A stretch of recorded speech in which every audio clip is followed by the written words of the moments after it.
When you make an infield model or model in the field using your rover, are you checking your contours to see what it looks like? Because if you're not, I find it kind of helpful.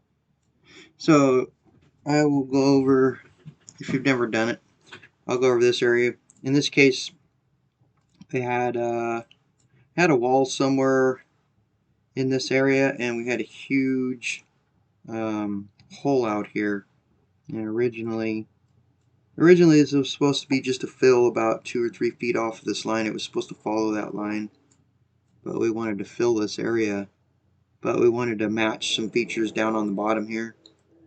And this is not the original way I did it. I just did this real quick, so it doesn't really represent what we did. But I was doing the math for our cross slope across here.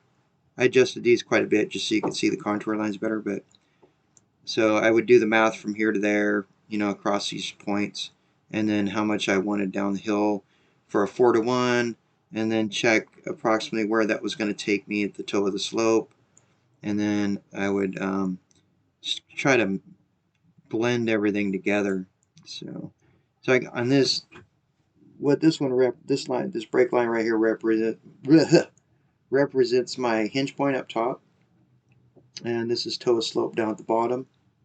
And then I haven't put in the boundary line, so I'll put in the boundary line right now. Do outer boundary. I don't know if you've made models in the field or not, but that's what you use, outer boundary. There's a little more to it. I'll probably go over it in another video. It's pretty much like making a topo though. So accept that. Let's see.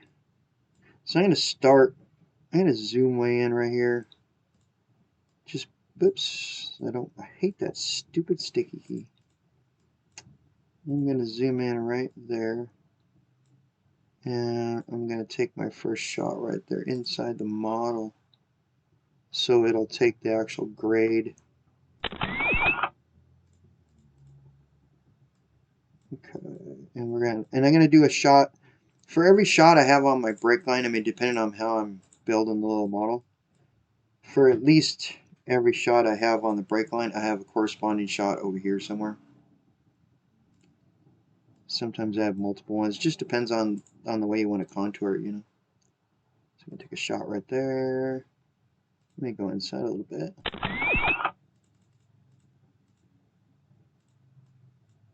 And I'll take one over here.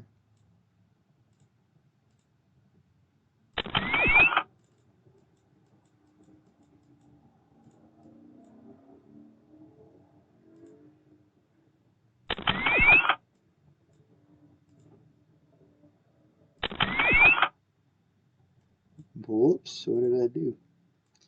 I'm still inside, I think. I'm only doing it over here just so I don't have to adjust the elevations on this. Okay, let me go one more here.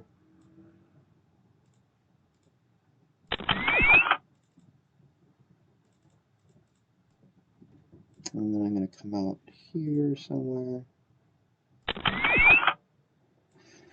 I'm going to drop down the hill.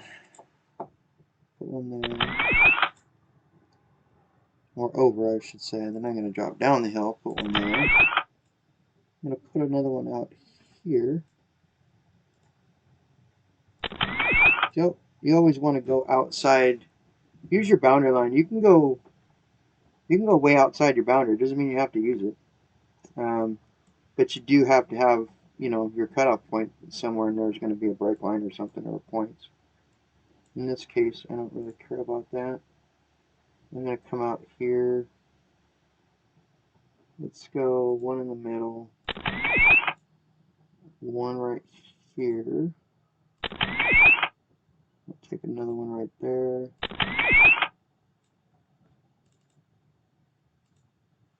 It's going to take a minute to adjust these two. And I'm going to shoot one there, and then I'll let it close out to there. Okay. Let's accept that. So we get that back. Let's see what we got here. Okay, so right now we're coming out from these elevations like 27, 62. I should have adjusted this a little more. 75. I'm only dropping down to 27, 27, 27. Then I'm dropping down to 20. Let me adjust. Looks like I gotta. Okay, those aren't going to match. So I need to adjust this one to 27. Let's go 27 in there. Okay. And now I'm going to match my 20 down here. So let's adjust that to 20.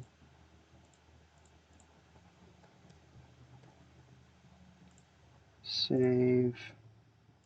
Now I could adjust these out a little bit. I could do these at like, let me put this one at like 19. It's got to have some fall away from it, right? We'll go a foot. Save that one. I'm just going to put 19 on all these base ones.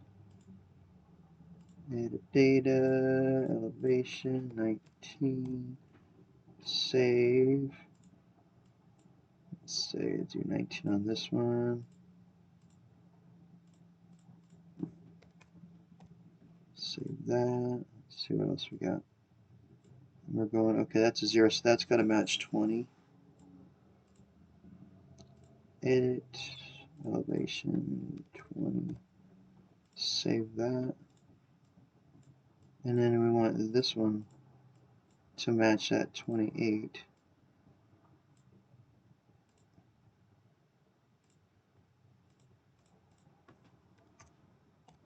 Okay, so I think I got them all.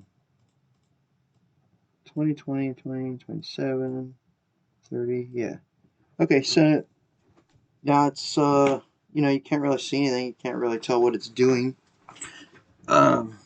except for just looking at the numbers. So here's what I usually do is once I get it where I think I'm good, I go over to Kogo, review and edit data, and I click on generate measured contours. Now this right here, right now, I got something to, I got an elevation that's too tight in here somewhere. Not that it won't do it, but sometimes this will give you the interval allowed. It'll be at 0.1. It's at 0.3 right now. It's going to adjust depending on what you have going in here, and it's probably because the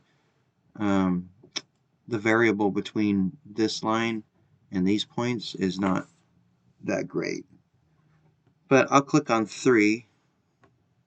We'll do 0.3, and let me get rid of these elevations real quick just so we can see it better. Clean it up a little bit. Okay.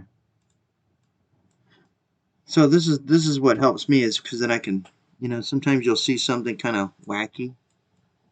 See, like this here. That's kind of goofy. So the solid lines in that area, that's probably why it's not giving me that 0.1. So what I can do, what do I got going here? It's probably a 0. I probably never changed it. Yeah. So I could change this one to, I'll just call it like 2744.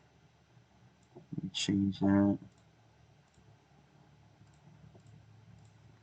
27.44. Save. Wonder if you can't change it in here. Maybe that's odd. Maybe you have to go back in it. Yeah, okay. So see it now it changed right here. So actually that was a good screw up on my part, because it was shows you how that changed. So now I can do 0.1. And you can see how your contours are going here. You can see how everything's kind of flowing around, where your low points are, your high points. You know, if you want nice straight lines like this, how they're going to turn out. Looks like this is kind of changing up because it's going to a little bit different elevation over here.